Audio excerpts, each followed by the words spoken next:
Hey everybody, it's Richard S. from Richard's Vinyl Tap House, back with a monthly finds roundup. And as you can see over there, yeah, that giant tome of a box set did arrive. So I did get the mono box set this month.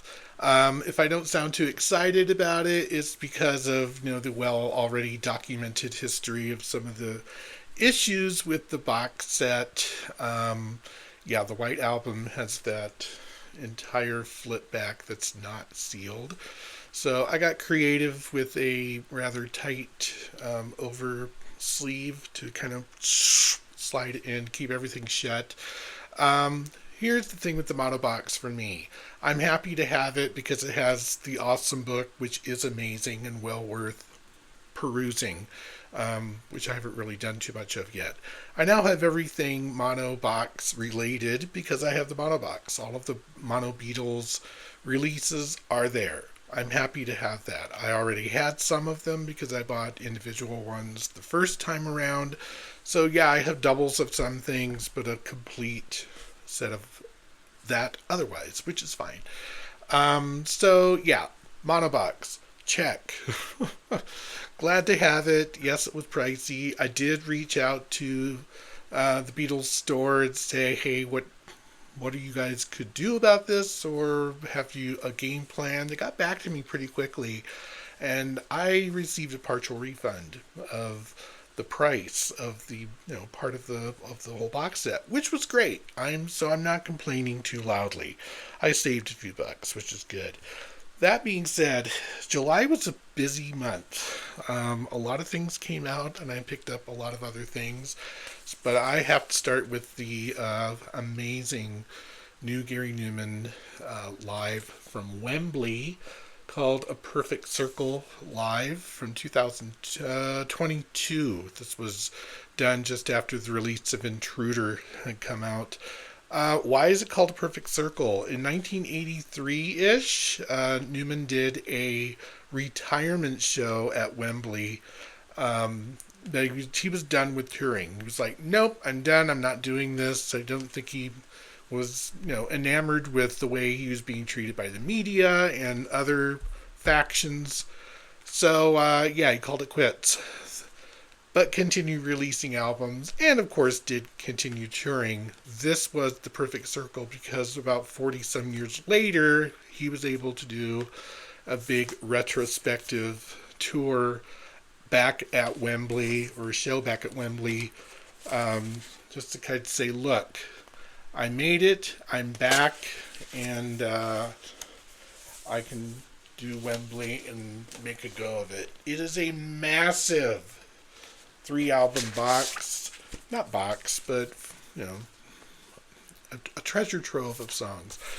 Everything on here is from something from almost every album he's done, at least singles wise. So even his early punky first issue album, the Two Way Army stuff is on here, all the way up to new songs from Intruder itself. So well worth the investment, and a slight wait because it came all the way from England. Nobody told me it was being released in America. I could have had it a week ago.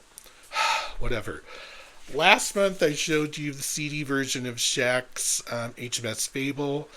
I loved it so much I had to go ahead and get it on vinyl. This is an excellent album. It's one of those 1001 albums you should listen to before you die type thing. And it's been documented as such. Such a good album. Steve over at A is for Alice, B is for Bob, C is for Colton? I don't know. I'm just pulling ideas out. Picked this up on CD. He loves it too. I will echo what he said about it. He said, I can't believe this album is 25, 26 years old. This came out in 1999. You would never know. Excellent album to check out from Shaq. My CD copy made its way to Stan St. John, so I hope he's enjoying that too. I did a little live stream a few days ago about this one. This is Hotline TNT's new one called Raspberry Moon. Shoegaze bliss, people. I absolutely love this album. Imagine kind of like an Uncle Tupelo Galaxy 500 droney voice, vocals, just overlaid with reverb and guitars, keyboards even on here.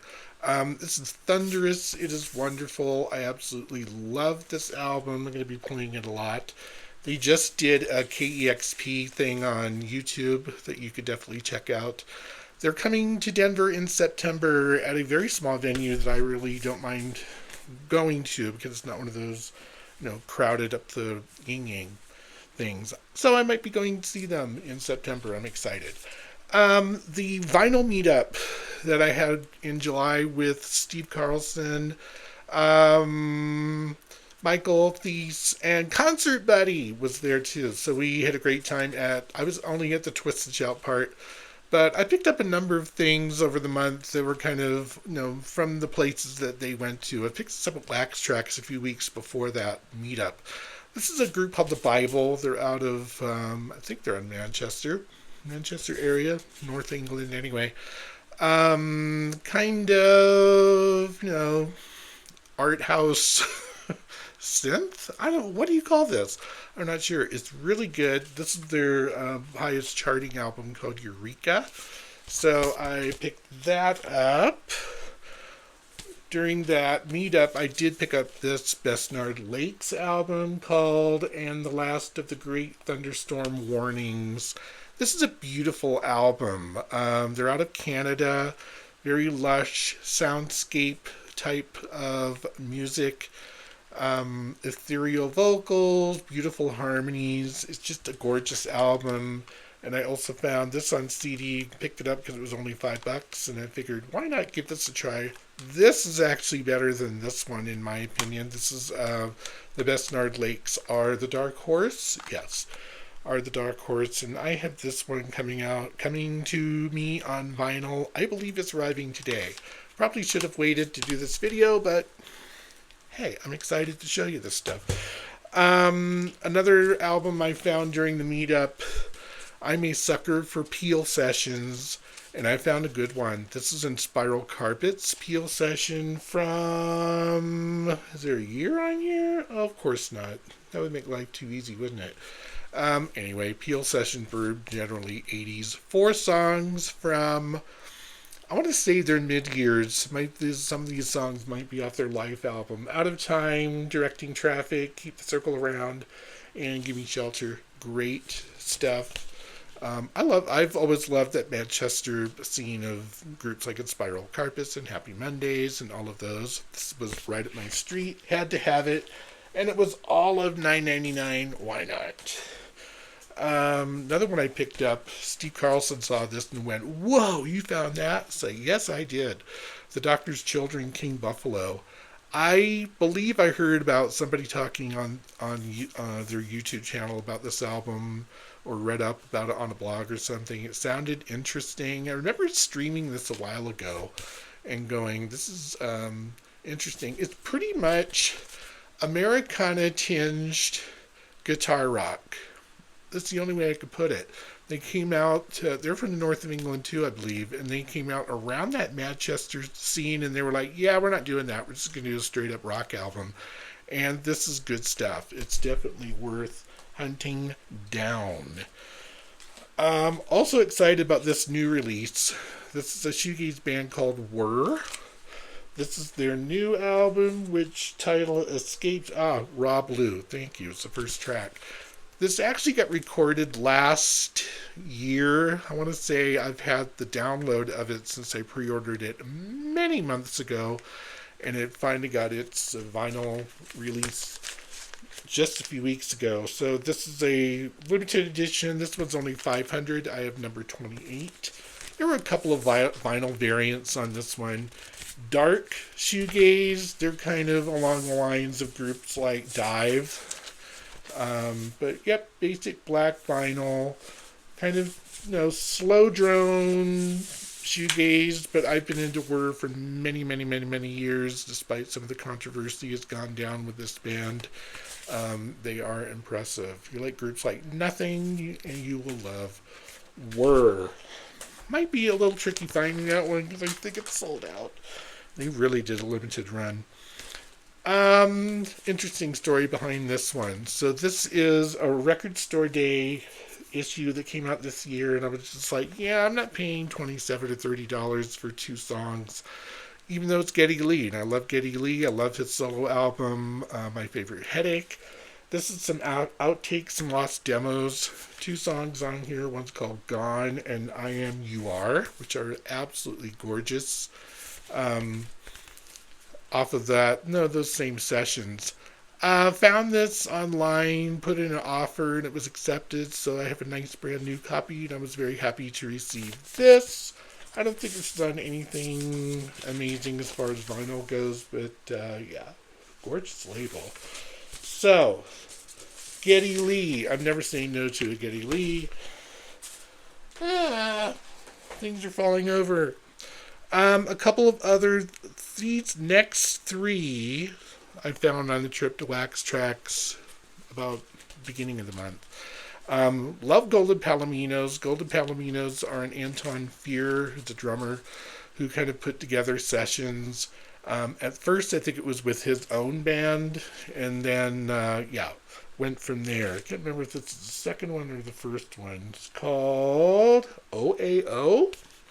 I don't know. They're very artsy, at least in these first few albums. So I found this one, OAO, and I also found Golden Palominos. Why do we write things so small? Blast of Silence. So, two albums of early Golden Palominos, albums like Visions of Excess that have like REM's Michael Stipe, John Lydon, Bob Mould is on Drunk with Passion album. He started collaborating and the music got much more interesting, but this is some early stuff from Golden Palominos. Worth the hunt. This one's fun. I was playing this morning during my walk. House of Large Sizes. This is a band out of Cedar Falls, Iowa. Yeah. Home of groups like Slipknot. Who knows what it's going to be like. This is straight up, down to earth, full out rock, college rock radio, where it's like the guitars are just pushed to the front, the bass is up there, the vocals are in your face. The vocals and guitars just seesaw all over the place. I loved listening to this. It has been kind of on repeat. So this is called One Big Cake. Obviously, it's from this radio station's little house. I want to say this is a local radio station, KGMU. Can't remember. I'll have to look it up again.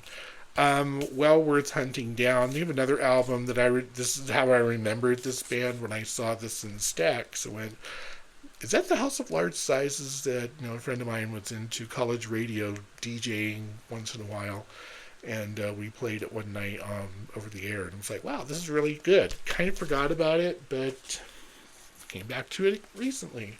Might have to see if I can pick up that other one. Last one here.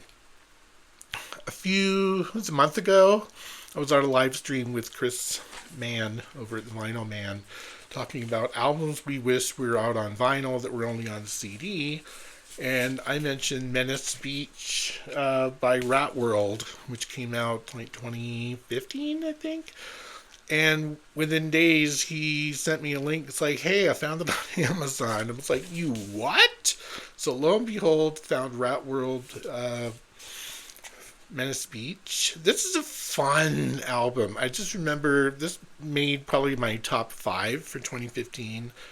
Just in your face, angular rock all over the place, catchy songs, and yeah, even splatter vinyl. What more do I want?